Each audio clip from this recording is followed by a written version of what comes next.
guys, once again I welcome all of you to the next video of our reading session. So today we are going to read an article of the newspaper.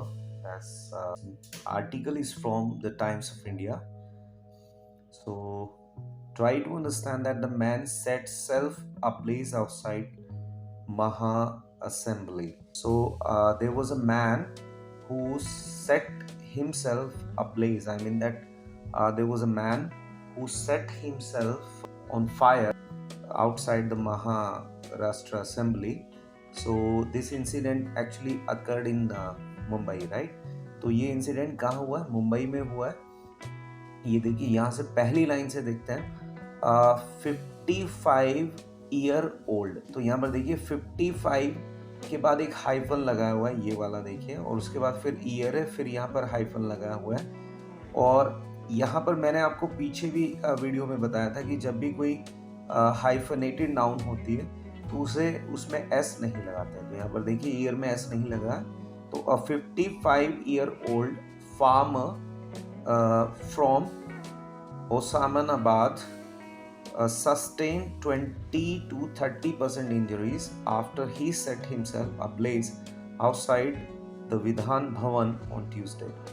तो ये incident कहाँ हुआ है? मुंबई में. ये report किया गया है मुंबई में. तो एक 55 वर्षीय किसान जो कि ओस्मानाबाद से था, उसने वो क्या हुआ कि सस्टेन का मतलब देखिए डिफरेंट मीनिंग होते हैं सस्टेन के. सस्टेन मीन्स होता है बनाए रखना. जैसे फॉर एग्जांपल भाई ऑक्सीजन क्या करती है? Sustains a life. ओके. और अगर किसी चीज़ को लंबे समय तक बनाए रखना ताकि वो कम ना हो तो उसको भी सस्टेन बोलते हैं, राइट.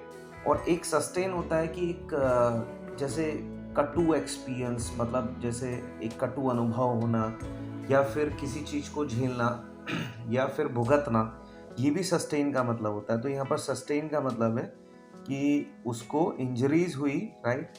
20 to 30% इंजरीज हुई जो उसने झेली, जो उसको अनुभव हुआ. आफ्टर किसके बाद? ही सेट हिमसेल्फ अब्लेज, जब उसने अपने आप को आग के हवाले कर दिया, यानी अपने आप में आग लगा दी. तो अपने आप को आग में झोंक दिया एक तरह से, ऐसे बोल सकते हैं. Because he set himself ablaze outside, क्योंकि अब्लेज का मतलब होता है लपटे, आग, ठीक है, प्रज्वलित. ओके. तो ये हो गया आउटसाइड. कहाँ पर किया उसने ये काम? Outside the Vidhan Bhavan on Tuesday. ये उसने मंगलवार में किया विधान भवन के बाहर. देखिए द मैन आइडेंटिफाइड, यानी जो उसकी पहचान हुई, the man identified as Subhash Bhanudas Deshmukh. तो उसकी पहचान कैसे हुई? उस सुभाष भानुदास देशमुख के रूप में उसकी पहचान हुई. यहाँ पर कोमा लगा है, सेंटेंस अभी खत्म नहीं हुआ. अ रेजिडेंट ऑफ, ये केस इन अपोजिशन होता है, ठीक है, क्योंकि हमने इसके साथ ये भी चीज जोड़ दी, अ रेजिडेंट ऑफ ओस्मानाबाद, यानी एक ओस्मानाबाद का निवासी जिसकी पहचान हुई सुभाष भानुदास देशमुख के रूप में. इज, यहीं से ये देखिए पूरा कंप्लीट, ये द मैन आइडेंटिफाइड, ये पूरा का पूरा यहाँ से ये क्लोज की तरह यूज हुआ है और जिसको हमने सब्जेक्ट के रूप में यूज किया है. Is being treated in hospital, ठीक है. तो जिसका उपचार यानी जिसका इलाज चल रहा है हॉस्पिटल में. तो ये पैसिव वॉइस है यहाँ पर, is being treated in hospital, जिसको ट्रीट किया जा रहा है हॉस्पिटल में, ठीक है. अब देखिए deputy chief minister Devendra Fadnavis told the state legislature that the farmer had sustained minor burns to his hands and been admitted to GT hospital. तो जो उप मुख्यमंत्री हैं, डेप्यूटी चीफ मिनिस्टर हैं महाराष्ट्र के, जिनका नाम है देवेंद्र फडणवीस, उन्होंने बताया स्टेट लेजिस्लेचर को, स्टेट लेजिस्लेचर मतलब विधान पालिका को बताया कि द स्टेट लेजिस्लेचर मतलब जैसे लेजिस्लेटिव असेंबली होती है, ठीक है. तो स्टेट लेजिस्लेचर को बताया कि द फार्मर हैड सस्टेन, कि फार्मर को बहुत ही छोटी मोटी बर्निंग यानी बर्न्स हुआ, थोड़ा सा जला है उसका हाथ, एंड बीन एडमिटेड, और उसको हॉस्पिटल में एडमिट करा दिया गया था. तो देखिए एंड से यहाँ पर बीन एडमिटेड और यहाँ पर ये सस्टेन, तो हेड के बाद सस्टेन्ड आया एक्शन थर्ड, फिर हेड के साथ बीन से यहीं से एडमिटेड टू जीटी हॉस्पिटल, क्योंकि दोनों उसी फार्मर के बारे में बताया गया है कि उन्होंने बताया कि भाई उसको हल्की फुल्की सी बर्निंग हुई, माइनर बर्न्स हुआ टू हिज हैंड, उसके हाथ में, और उसको एडमिट करा दिया गया था टू जीटी हॉस्पिटल। अब पुलिस, ये देखिए यहाँ से नेक्स्ट पैराग्राफ से, पुलिस सेड दैट, पुलिस ने कहा कि his decision is related to a fight, कि उसका जो निर्णय है, पुलिस ने कहा कि उसका जो निर्णय है वो किससे है, एक लड़ाई से रिलेट करता है, मतलब related to fight with his brothers, उसके भाइयों से उसका एक झगड़े से रिलेट करता है उसका ये निर्णय, जो उसने आग लगाई, ये निर्णय उसका एक अपने भाइयों से झगड़े से रिलेट करता है, उससे संबंधित है।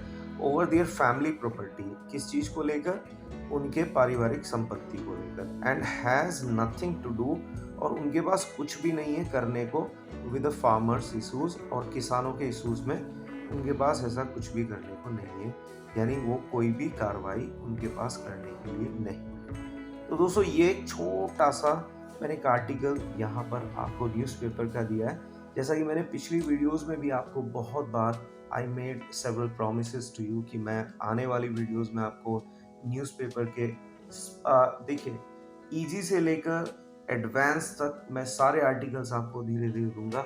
अभी कुछ बुक्स की मैं स्टोरीज आपको दे रहा था, आज मैंने एक आर्टिकल दिया है, अभी मैगजीन्स के कुछ आर्टिकल्स लेंगे, ठीक है। तो उनको धीरे धीरे समझेंगे किस तरीके से सेंटेंस को फ्रेम किया जाता है, उसकी फॉर्मेशन कैसे होती है, किन शब्दों को कैसे यूज़ करते हैं। अब देखिए यहाँ पर एक चीज़ और मैं बताता हूँ आपको, यहाँ पर सेट्स का यूज़ हुआ है, यानी ये प्रेजेंट में है यहाँ पर। और ध्यान रखिएगा कि जब भी किसी न्यूज़पेपर में कोई हेडिंग हम बनाते हैं या कोई हेडलाइन देते हैं, तो जनरली कई बार उसको प्रेजेंट में दे देते हैं, जो कि सेंस आपकी पास्ट की देती है।